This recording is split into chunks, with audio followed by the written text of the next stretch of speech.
जय श्री कृष्ण। कभी आपने महसूस किया है कि असली शक्ति भीड़ में नहीं बल्कि सही लोगों के चुनाव में होती है।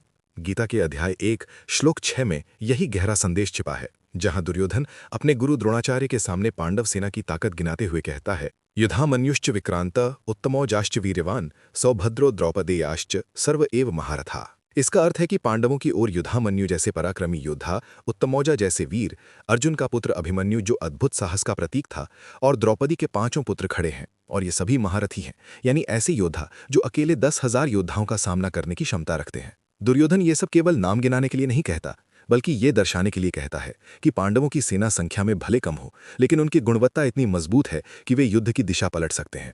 यही बात हमारे जीवन में भी लागू होती है। हम अक्सर सोचते हैं कि सफलता के लिए बड़ी टीम, बहुत सारे लोग, बहुत बड़ा नेटवर्क चाहिए, लेकिन सत्य इसके बिल्कुल उलट है। जीत दिलाते हैं वे कुछ सच्चे लोग जो ईमानदार हों, मेहनती हों और कठिन समय में भी आपके साथ मजबूती से खड़े रहें। पांडवों की तरह यदि आपके आसपास कम लोग भी हों, लेकिन वे भरोसेमंद, निष्ठावान और मजबूत चरित्र वाले हों, तो आपकी जीवन यात्रा कहीं अधिक स्थिर और सफल होती है। ये श्लोक हमें सिखाता है कि जीवन में अपनी टीम सोच समझ कर चुने, चाहे वो दोस्त हों, सहकर्मी हों या वे लोग जिनके साथ आप अपने सपने गढ़ते हैं। ये भी सीख मिलती है कि भीड़ होना शक्ति नहीं है और कम लोग होना कमजोरी नहीं है। ताकत गुणवत्ता, साहस और सही दिशा से आती है। इसलिए हमें भी अपने जीवन में पांडवों जैसे महारथी मूल्य जोड़ने चाहिए: सच्चाई, निष्ठा, मेहनत, धैर्य और साहस।